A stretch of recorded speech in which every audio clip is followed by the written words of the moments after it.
Great. Welcome, everyone. Welcome to the EOcafe. Great to see you all again. Today in Brussels, it's a fabulous day. It's beautifully sunny. You may pick up the bright light behind me, which rather puts me a little bit into shadow, but hopefully it will work okay. So that's it's good to have the good weather back. Just a quick reminder regarding the EOcafe. Please keep your microphones turned off unless I specifically ask you to come in to pose a question or to offer some views. In which case, if you want to do that, please put that into the chat so that we can see and call you if you're interested. You're welcome to leave cameras on. Some people do, some people don't, but it's good to see you, good to see people. So, feel free to leave your cameras on. This is the second cafe, EOcafe, in a sort of a series on the theme of updating our knowledge of the Copernicus services. In the last EOcafe 2 weeks ago, we had we looked at the Copernicus Land Service. We had EEA and JRC with us, and they talked about the service. They talked about the evolution of the services to where we are today, and they talked about where the services will go in the future, what is anticipated. So we had a really good discussion about the land services.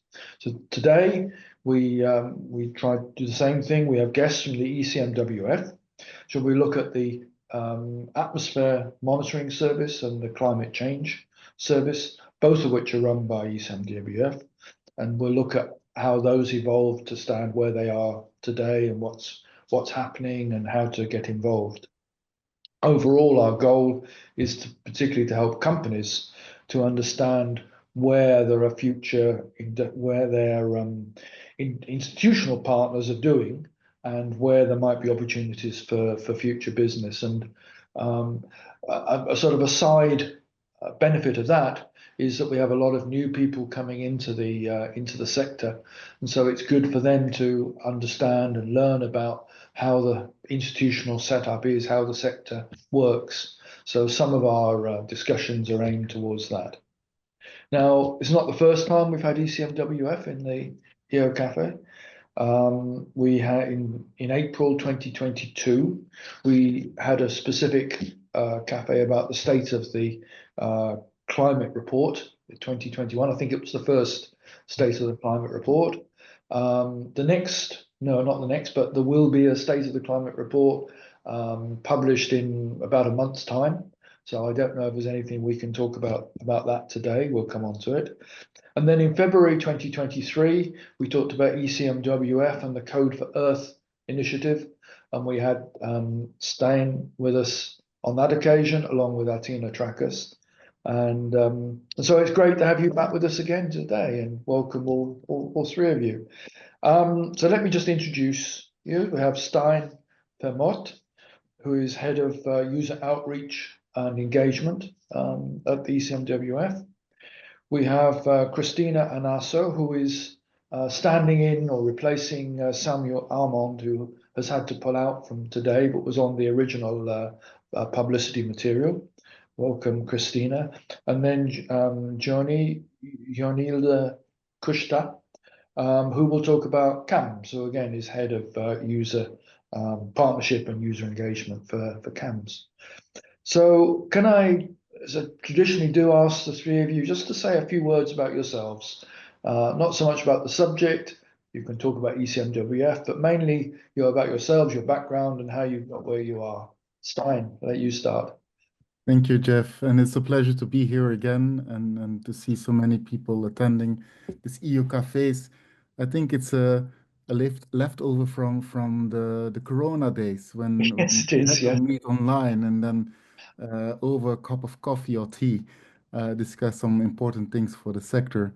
So yes, Stan Vermote, head of user outreach and engagement, and I think since the last time that we talked, user engagement has significantly increased, I think, in importance at ECMWF. So In 22, we were about 5 or 6 people, and now the section is 22 people. So it is significantly increased in terms of importance we pay to users and user community in its wider sense. We're not only focusing on Copernicus, it's also now destination Earth, and what's even more important is to make sure that we serve the big user community on our weather products. So the member states in the first place, cooperating states, but we also have licensed users who for which the situation will change because we will move to an open and free Yeah. data policy towards the end of the year. So that's something which has changed since last time. Okay, thanks. Yanni, maybe? Yes, hi, so I'm Yoni Kushna. Thanks for having me here. I very recently, a few months ago, joined the ECMWF team and science department on user outreach and engagement. My background is I have a master and PhD in atmospheric and environmental sciences, and I've worked for 10 years prior to joining ECMWF in a research institute working with emission inventories, air pollution modeling, forecasting systems. And there I also expanded towards more applications like policy-oriented applications and health impact of air pollution and other environmental stressors. And I guess it was this background and this knowledge that brought me working with Christina and Stein, hoping to use this experience now from another point of view, from engaging more and more and helping in the partnerships of units in Europe to make the best of the products that ECMWF and Copernicus services specifically have to offer. Looking forward to a fruitful discussion. We'll come back to you in a minute. Christina? Yes, indeed. I'm not Sam Helmond, but I'm replacing him, and I'm pleased to be here with you this afternoon. So I am the team leader of the Copernicus National Uptake and Thematic Collaboration in the same section as Stein and Yoni. I joined ECMWF almost 4 years ago now, and before I was working at the European Commission in the Copernicus and then Earth Observation section in DEFIS, following in particular the Copernicus Atmosphere Monitoring Service and the research needs of our services, of the Copernicus services that have been collected, and they became the call for action in Horizon Europe and before in Horizon 2020. Okay, thanks. And Stein, it's your responsibility to extend to the whole of ECMWF or the Copernicus services. So it is the whole of ECMWF. Yeah. The whole of ECMWF now, yes. Yeah. We merged everything together because also ECMWF went through a process of matrix management. So there's no separate Copernicus department anymore. But the different colleagues who came into ECMWF via Copernicus type of funding have now been integrated in the other sections and departments because we feel that it enables a closer integration, sharing of knowledge, and a stronger feeling of belonging as a one ECMWF. You also have to know that we moved from one side. So originally we were only in Reading in England, and we still have our headquarters, and they're starting the construction works for the new headquarters there. But we also have a site in Bonn, for which they also started the construction works. It was a little bit of competition between both sides. And then we have our data center in Bologna, where we also have a smaller team of people. So if you take this into account and the fact that you already split over 3 different sites and the fact that we're still quite small, so we have 550 people in total, you need to find ways to make sure that this one ECMWF approach is really maintained. And this your activity is based in Bonn. Yeah. Yes, we're all based in Bonn. Yeah. I'm today not. I'm calling in from a hotel, but we're based in Bonn. Yes. That's the wonder of these remote meetings now. You don't have to say where you are. Okay. So we've already said the ECMWF is responsible for the C3S and CAMS.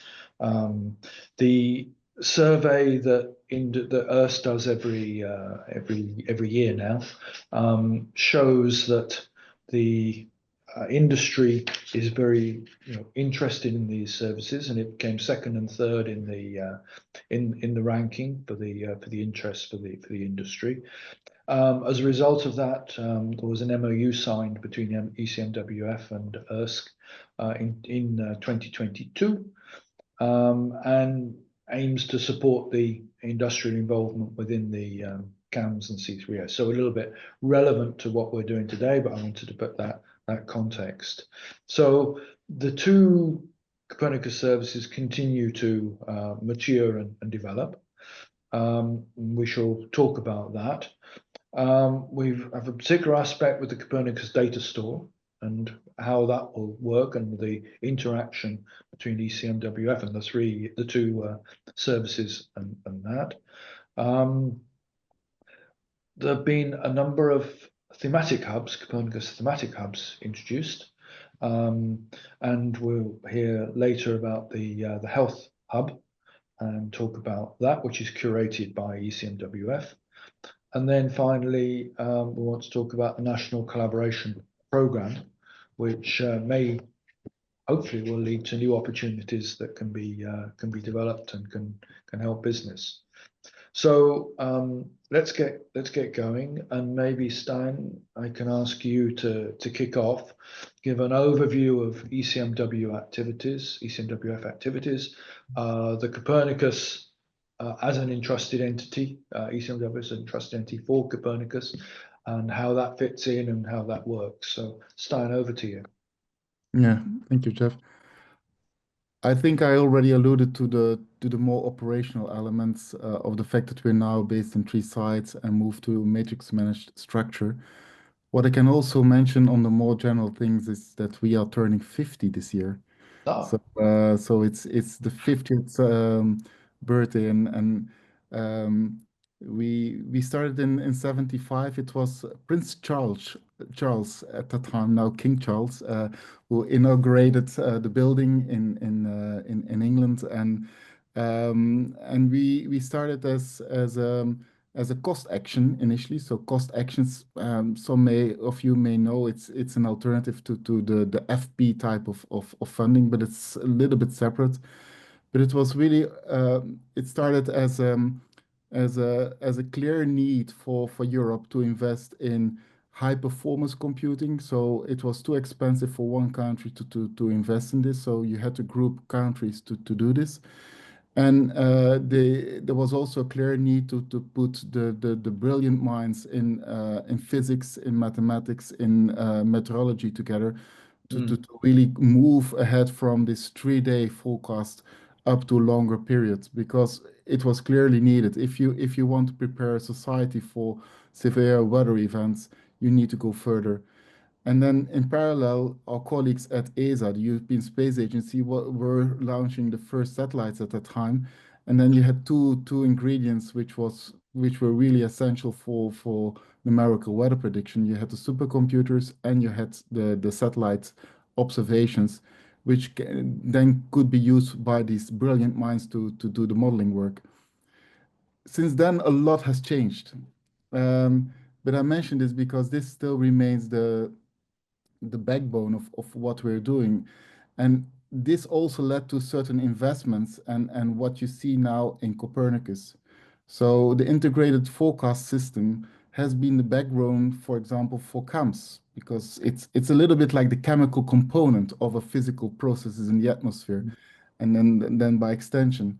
C3S, the Copernicus Climate Change Service, comes with more than just weather, but one of the biggest products which we have, ERA5, so the reanalysis product, is in fact something which has been developed by our research department to reassess the performance of the forecast model.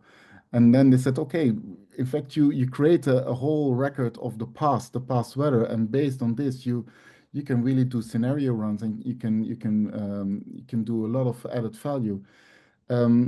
And on this, for example, we commissioned a socio-economic benefit study implemented by Evenflow, but based on a methodology in which you at EARSC have been quite a lot been involved. It's this methodology which you use for the Sentinel Benefit Economic Study for ESA. And they did the same methodology for ERA 5. They investigated about 9 sectors. And it's amazing to see how much added value is created from something which is not as visible as a satellite. It's a data set, and I can share the link later on, but it's something which is interesting also to emphasize. So both CAMS and C3S came from this whole way of thinking. And I think the most important what's now a real game changer in our sector is everything what AI and machine learning brings. So until now, it's all the forecast modeling is physics based. So the law of physics or the chemical processes led to the advancements at ECMWF at a very slow pace. And the extra visibility came via Copernicus, of course, later on also with Destination Earth. But now with machine learning and artificial intelligence, things go much, much faster. And we decided to follow the pace. We have to. And it's amazing how well our artificial intelligence version, AIFS, performs compared to our standard one. So AIFS at the moment outperforms our physics-based model. We also compare with the private sector. So we are open on this. We share this information. And it's something which makes this current state of ECMWF very interesting to see how it will evolve over the next 4 or 5 years. What this means in terms of energy consumption, on high performance computing needs, on how quick users will get their data, how we will collaborate with the private sector as well. I think that's the most important, what I would like to say about ECMWF at the moment,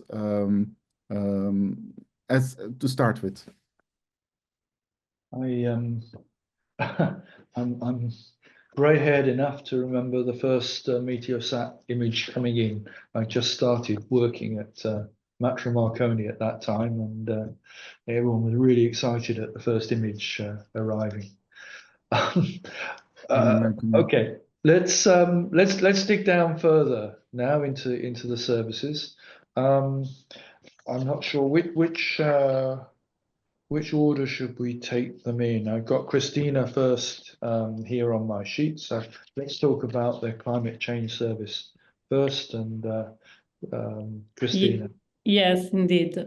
So we can say that the Climate Change Service is the youngest of the Copernicus core services, and as already mentioned by Stan, is indeed based on a strong climate science and climate research story, and a lot of projects that came with this. Since when it was declared a kind of operational services in 2018, now it's producing terabytes of data, of products, of information that can be used and are used by thousands of our users. Indeed, the main goal of the C3S is to support society in very different areas and topics, providing information about the past, the future of the past, the present, and the future of Europe and of the rest of the world. ERA 5 indeed is one of our most famous products. With C3S, we want to support EU adaptation policies, offering, like all the other Copernicus services, free and open access data. And not only, but a lot of tools that the user can utilize to better explore data and products from the climate data service, the climate data store, sorry. For us, it's very important to listen to our user, and indeed the C3S is a user-driven service. And apart from EU institution, we have a lot of other users at national, at European level, in the public, but also in the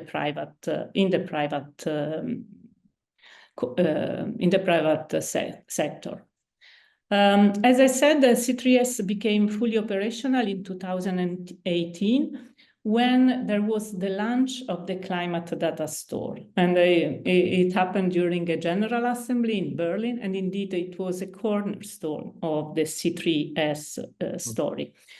You can access, you can download data, you can, and this is much better, and a lot of effort was put on this aspect, to design the system for non-specialist user, and also to provide the possibility to process and use the data online.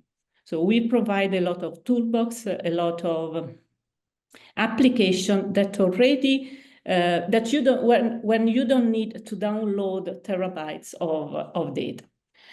Then I can list a little bit the products that C3S provide, that they are widely presented in our website.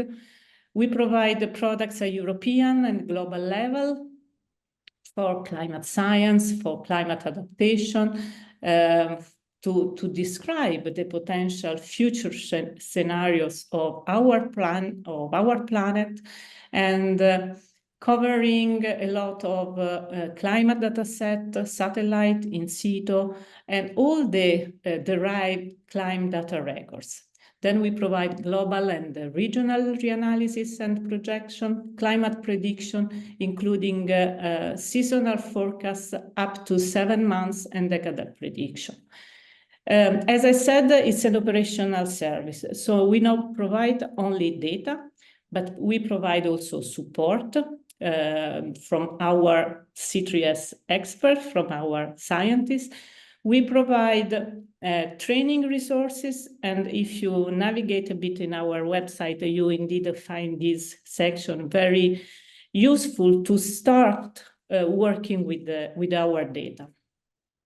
Then another part of the service provide a very customized indicator to measure and to evaluate and somehow to forecast the impact of climate change on specific economic sectors. So energy, it was already mentioned last time before, water management, agriculture, insurance, health, and urban planning, where indeed the impact of the climate can really change the provision of these sectors. We want to get closer to our users, so all our activities in our section indeed is to find a way to better understand user needs, user requirements, and transfer these requests to C3S expert. One of the elements that we started quite recently for C3S, and is the same for CAMS, is indeed the National Collaboration Program. But indeed, it's only an introduction, and I will explain a little bit more about this program. Okay, thank you. So we'll come back on that subject, but let's turn to the second service, the CAMS service. Yoni, floor is yours. Yeah, so the Copernicus Atmosphere Monitoring Service, well, the introduction, I would say, has a lot in common with what Christina just mentioned. So the objectives and the goals are similar. CAMS introduces a new, very interesting component, the air quality and the air pollution. So it provides, again, data and information on environmental issues.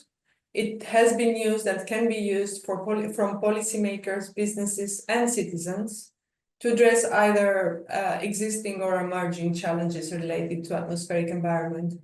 So I would like to go a little bit, again, describe, like Christina, the main products from this service, but I think the time has come that I was informed that Stein has to leave. So do you want me to give you the floor or continue? No, please Yes, thank continue you. your introduction to the service. Yes, so thank you, Tanya, for sharing the slide. It was a hard task to bring together all the products that the Copernicus Atmosphere Monitoring Service brings to the table. But I will just briefly mention that there are two categories in terms of spatial distribution. So we have regional products and global products.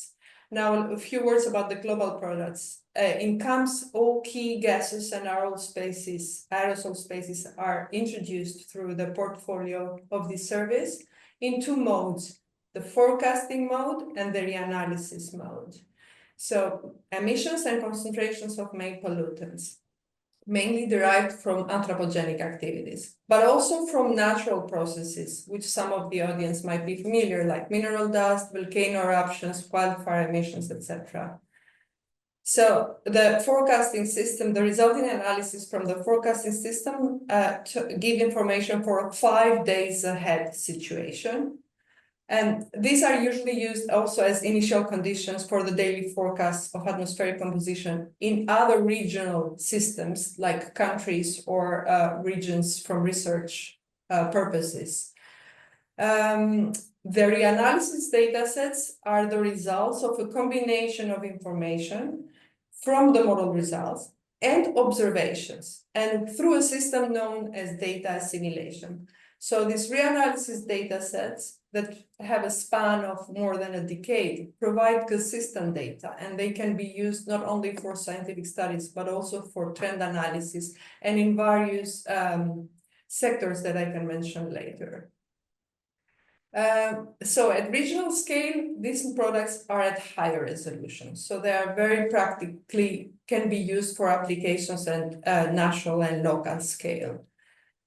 For these products, as you see in the slide, there is an overlap of many models. So it's many models that constitute these results, and an ensemble result comes out of it.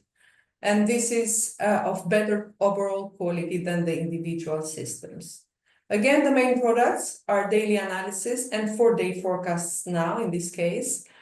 And the main concentrations are those of gaseous and aerosol pollutants, but also mineral dust for Europe, from North Africa, arid sources, but also from Middle East, affecting many sectors like tourism, aviation, agriculture, energy production. Allergen pollen species is another very important product, and this is very relevant for the health community. We have also sulfur dioxide from volcano eruptions, and we've all maybe remember the La Palma explosion in Canary Islands a couple of years ago. Also, last summer, we saw the emissions from the Reykjanes volcano in Iceland reaching Europe, but also from Christina's country, Mount Etna eruption in Italy. And this, you all remember, have introduced very important disruptions in several economic sectors. Recently, a new 1 year ago, almost, a new air quality forecast product combining artificial intelligence and observation has been introduced. And this is the European Air Quality Forecast Optimized and Observation Sites. So if you put these words, it will take you to this new product named CAMS MOS, which is a result of statistical processing with observations and model output to produce very qualitatively well-performing model results at specific locations. Now, these are a set of raw data, which some may be familiar mostly in the research community, but I would like to highlight, and you can see in the link at the top left of the bottom left of the slide, the policy tool. So apart from this raw data, CAMS provides process data, meaning some outputs that are tailored and fit for various applications. And this is done following needs and requirements of relevant users. These supplementary products are mostly applicable towards policy applications, and they aim to support decision and policy making of air pollution episodes over Europe. Because as you know, there are many national and international directives that frame the performance of anthropogenic activity emissions and air pollutions in EU countries. Well, I also have on the right part a very important component of the portfolio of CAMS.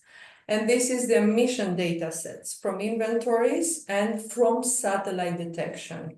So a data set with both approaches that can help countries and units like specific industries towards their obligations for compliance with environmental regulations, like emission trends, or if they are fulfilling the National Emission Ceiling Directive, etc.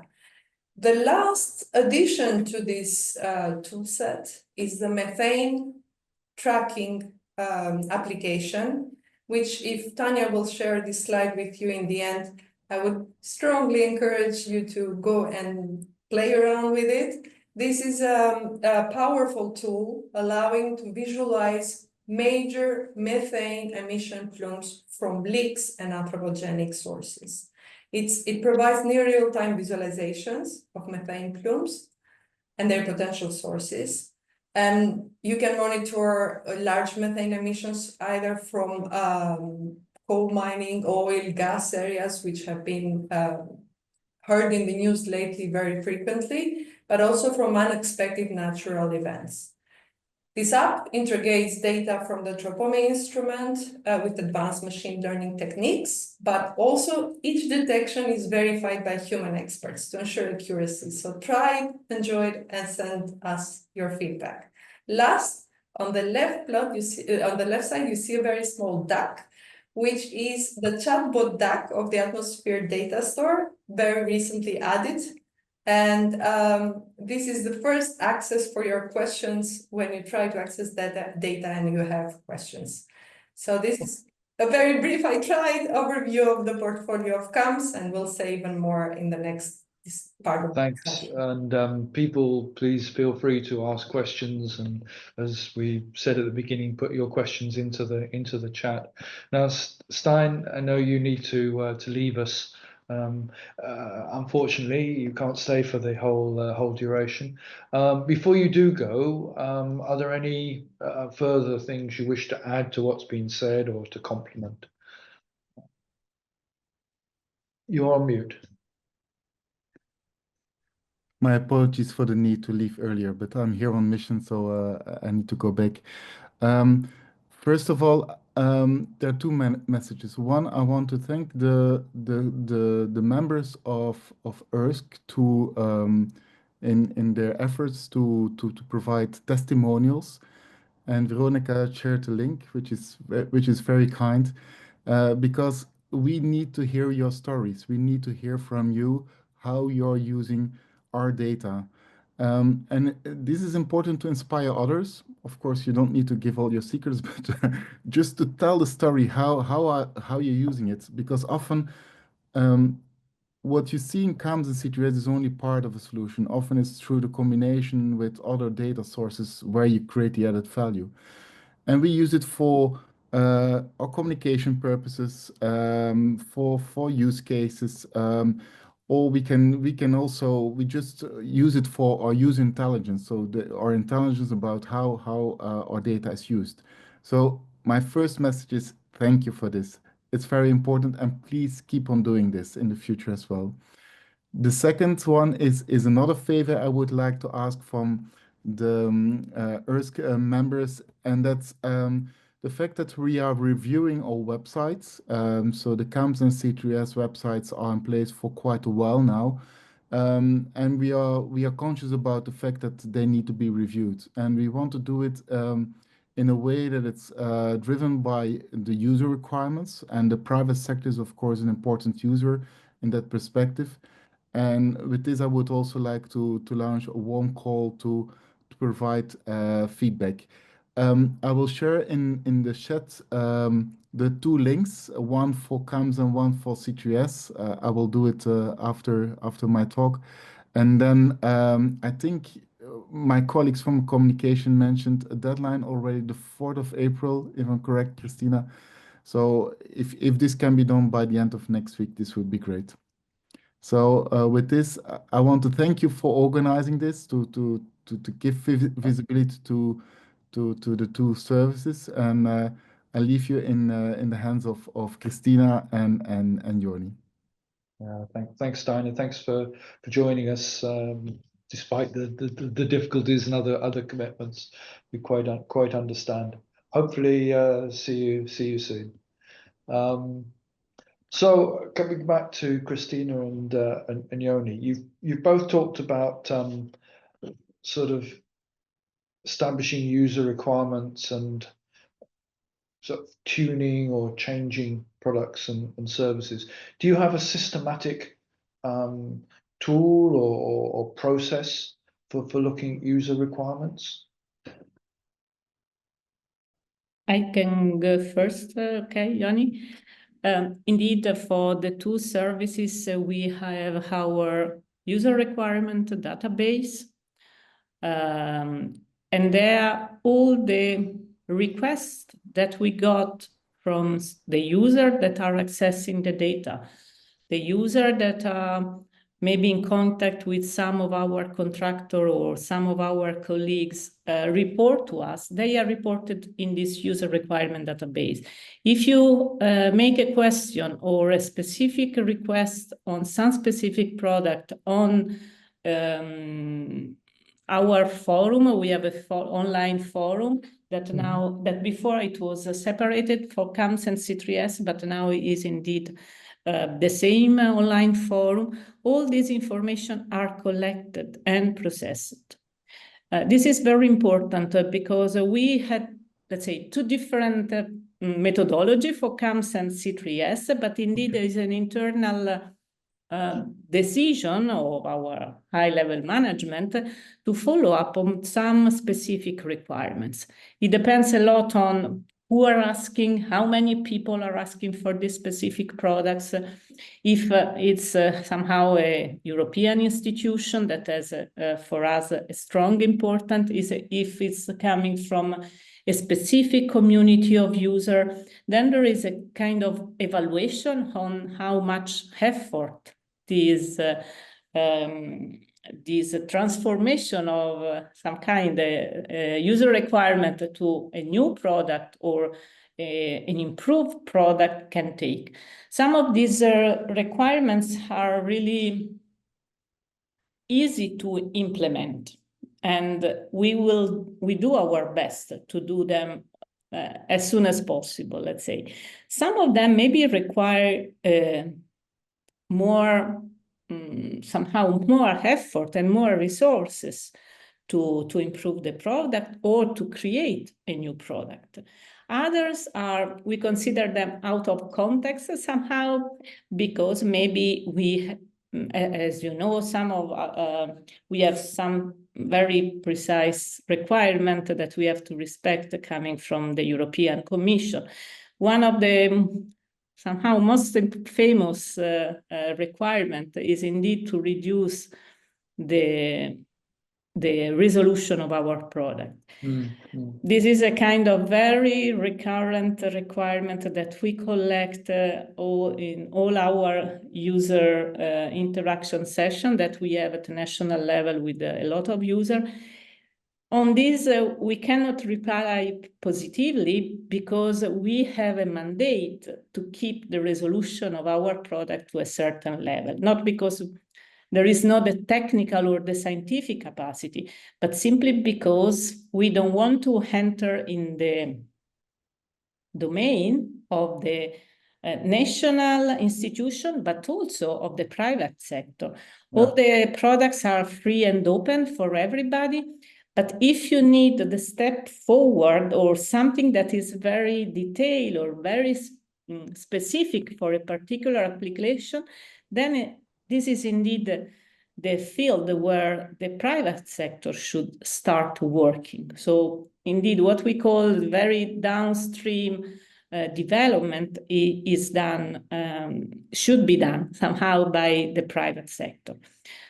The national collaboration program that the two of us will present in a few words later on respond to a strong need coming from the user communities. So the countries asked us in the past to get closer to the national and local request.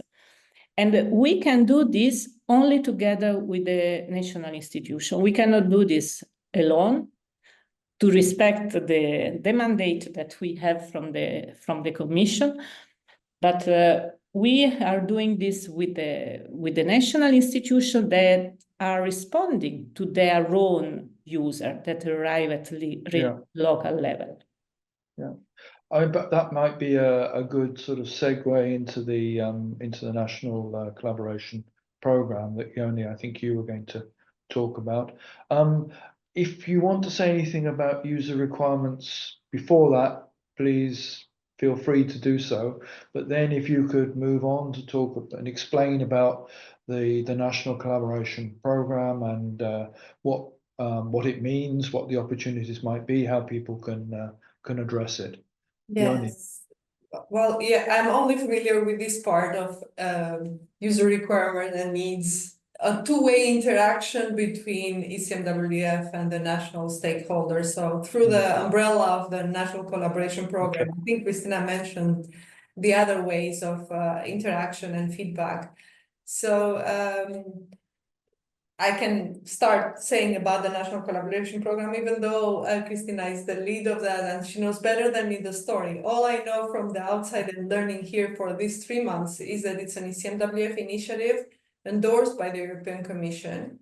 And this was designed to help, as Christina said, the EU member state and the Copernicus participating countries to maximize the benefits of these developments done under the Copernicus services. But with let's say a little dedicated towards national policies, towards policy application or European directives, so a regulatory framework, even though this doesn't mean that there is no room to shape activities that contribute to other objectives and goals. For example, one of which, and we have many countries participating in this module, is, as we said before, the downscaling, the going into the resolution lower than the 10 kilometers that CAMS produces its data.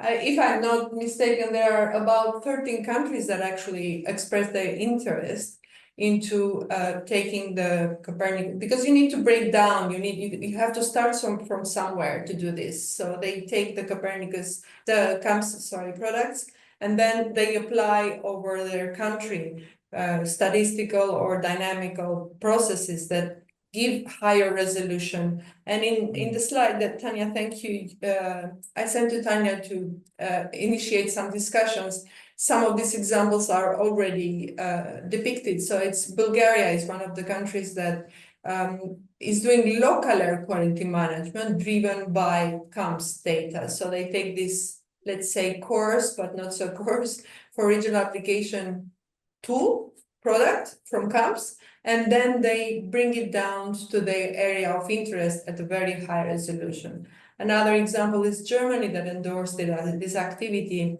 and is trying to also bring down with some statistical tools on activity data from transport and industry and plants. But there is room, lots of room for the private sector to be able to either uptake this or go into the development of such tools, because as you know, the research sector is sometimes even limited by resources like funding, etc., to go into depth. I would encourage for you to visit this website that I've put in the slide. It's the main National Collaboration Program website. You will see all the countries that are participating. If you go into each country, then, for example, if a company is joining us today from Hungary or Greece or Norway, you can go to the country of interest, and there you will see who is collaborating with us under the National Collaboration Program. So you can see the national player, let's say. And feel free to link with them. I would say that it's an ongoing effort, but I forgot to mention this was developed in 2 phases, phase 1 and phase 2. So phase 1 finished a couple of months ago, and now we're phase 2 with most of the countries starting their extension of this effort. And we've seen that in phase 2, there's lots of collaboration at national level. So there is room to talk to the people that are responsible for this program and maybe assess if there is something that can either be done within the NCP or furthermore downstream from the results and the needs that will be identified in the NCP. In the second slide, Tanya, I tried to list here because most of these projects have, apart from having they have to develop web pages at national language, which means addressing the audience at their countries, not in English, but at their national language. So this is making this information available to a wider audience. Mm-hmm. And part also of this obligation is to present the results either through a website or a dashboard or a portal. So I try to list here the countries that have active portals and dashboards, so you can visit and see what are the products that are producing, where they can be used, and if they might be useful for applications you have in mind at national level for agriculture or health or urban planning. It's something that can be very practical. In the end of each slide, of each website of the countries, you will also see the team. So the description of the work and also the institutions that are involved in this. A further bridging between your audience and the NCP players is needed. We are here to help and support and facilitate the dialogue between these players. Okay, so companies which are interested can find information through those websites.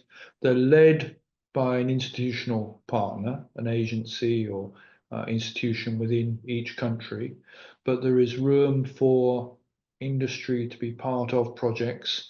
Industry can take ideas to those potential partners, to the institutions, and to try to set up projects. Well, definitely. As I said, the NCP is a little bit formulated towards regulatory applications. Yeah. But it's for me, it's very inspirational. I mean, you can draw ideas either by talking or seeing the results of the projects. And as I said, either before this product or downstream of these products produced in NCP, there is room to take it even further, because the shape of NCP was for national stakeholders, ministries, legislated, mandated organizations. But usually in research and science, when you have one product, you don't use it only for one thing. There's a wide range of applications that you can take it even further. And Christina can add something if she wants. Okay. That's not just about atmosphere. I assume it applies to C3S as well, Christina? Yes, indeed. The approach is very, very similar. We started before with the CAMS and CP because indeed it was designed as part of the service since the very beginning. So I joined ECMWF in 2021, and we immediately started with the CAMS and CP. Then this approach was very well accepted by the Commission first, but obviously by the countries. So for us, it was the two programs for CAMS and C3S were designed to support the country to use our data. As I said, our data are free and open, but this doesn't guarantee that they are really used by the country. Sometimes for lack of resources, Sometimes because some of the countries don't need our data because they have their own services and their own products. Other time because they don't know about us. And I had few meetings with the countries where CAMS and C3S are still not so well known. So indeed, the approach is really to support the country to develop their own products and to co-design this product together. So we provide a contract, we provide the support from our expert, and they can decide which are the needs at the national level that they want to reply to with these two program. Something very important I mentioned before by Yoni is the fact that they are developing this website in their own language. This was the only obligation that we gave them. So if you want to be part of the program, you have to communicate at national level in your own language. And now with the CAMS that we are a little bit more advanced, so we are really looking to the results, and this is amazing. We have plenty of material written in really 23, 24 languages. And indeed, it is the first time that we can reach this level of user. As I said, for C3S, we started last year. The approach is the same. So we want to reinforce the use of the products. We want to contribute with our product to maybe national products that are already used. We ask the country to provide us feedback on our product because they can have a completely different approach or different results. For example, we are working a lot with Iceland, and for them, our models are not so well defined. So we need them to improve our models. Then, as I said, the communication is indeed the most, or what I consider somehow the most important aspect of this project. We are targeting national public institution, but we don't have any limitation for the private countries to participate to the project. So this is something that is important to mention in this context. And we leave the national institution, our contact point, completely free to organize their own community. So which are the other institutions that can be research institution or maybe more user for the environmental agency, for example, for the meteorological service, for C3S mainly, to organize themselves as they want.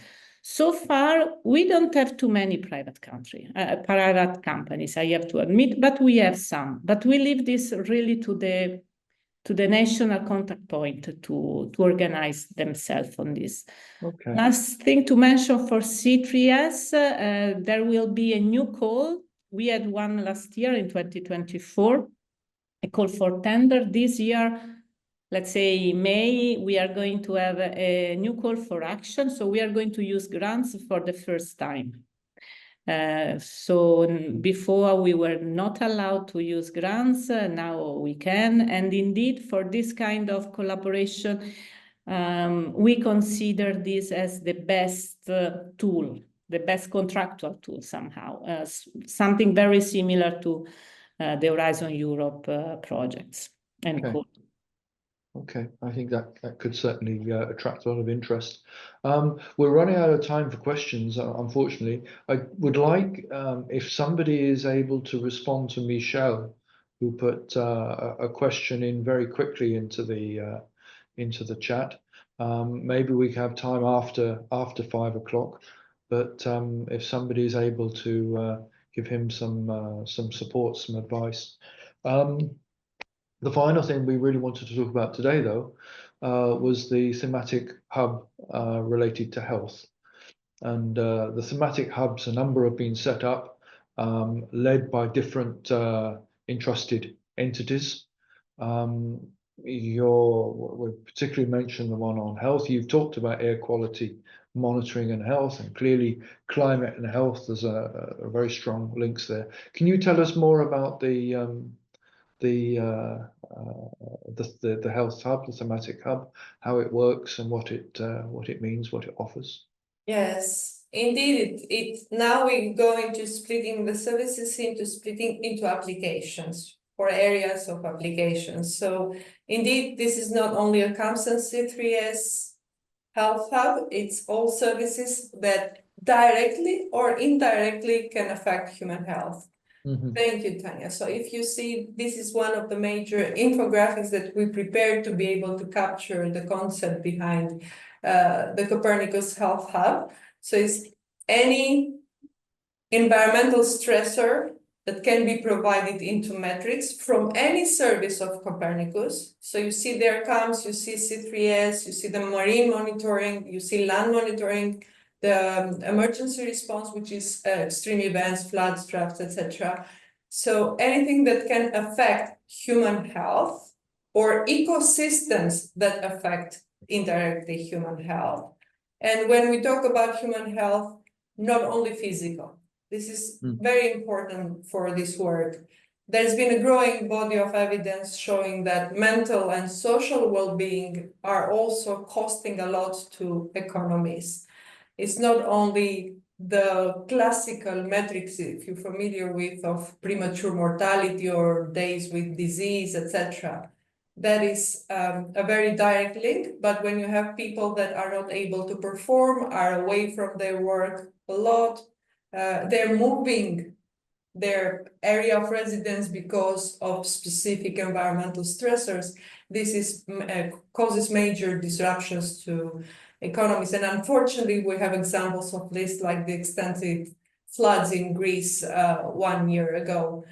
So the Health Hub was created as a gateway to this Copernicus portfolio of the Copernicus services to facilitate access to free, as Stein said, existing information, also training material and relevant data sets. And this is updated frequently, either for new products that might come of interest as a result of this user requirement and needs that you discussed before, or some updates in the existing data sets, duration, quality, etc.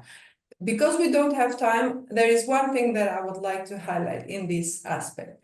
We gather useful feedback and needs from the health community through this thematic hub. I'm going to talk about the Health Hub. And this is a dynamic process fed by a two-way dialogue. In that objective goal, I would like to invite you all to consider testifying your experience with using Copernicus datasets for your own strategic goals. Only good things will come out of this. As Stein said, we don't need to explain all the details, but we want to spotlight impactful research projects and activities and applications.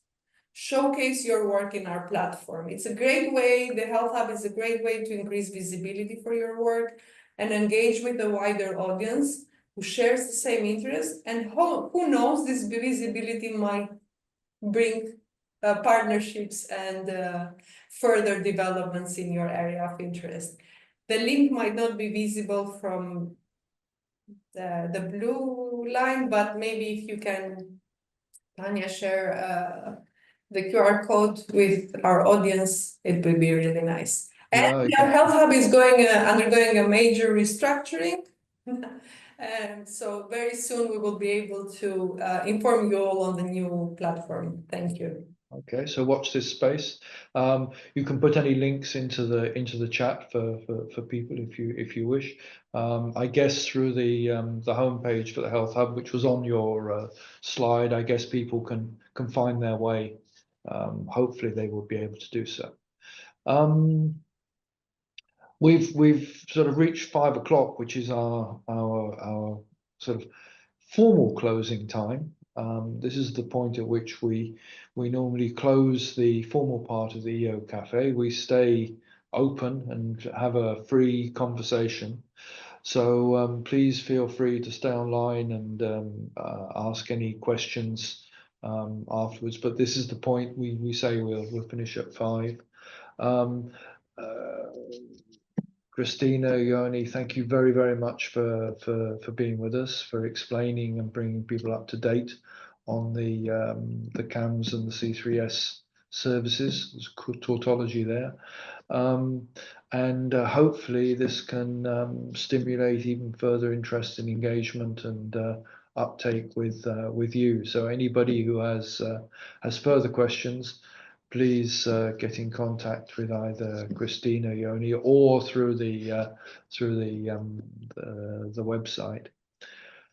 And so you the link can is... also forward us the questions in the chat, because we can take a look later on. Thank you. Yeah, okay.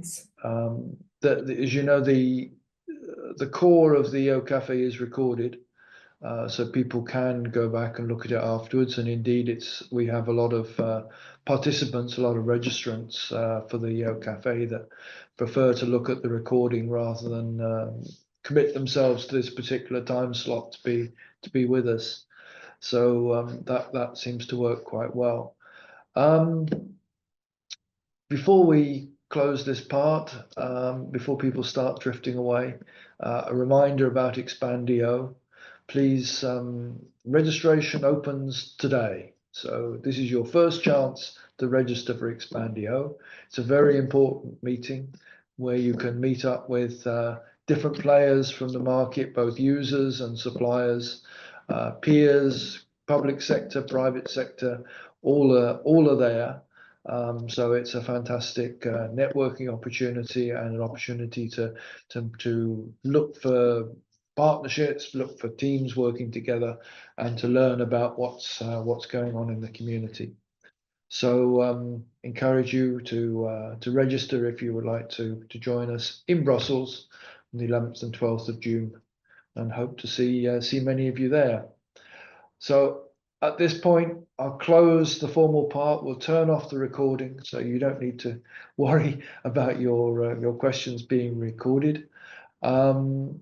The next EOcafe, 2 weeks' time, 10th of April, we're going to look at cybersecurity and how that's impacting the sector. So hopefully see you then. See you on the 10th of April. Any questions, please?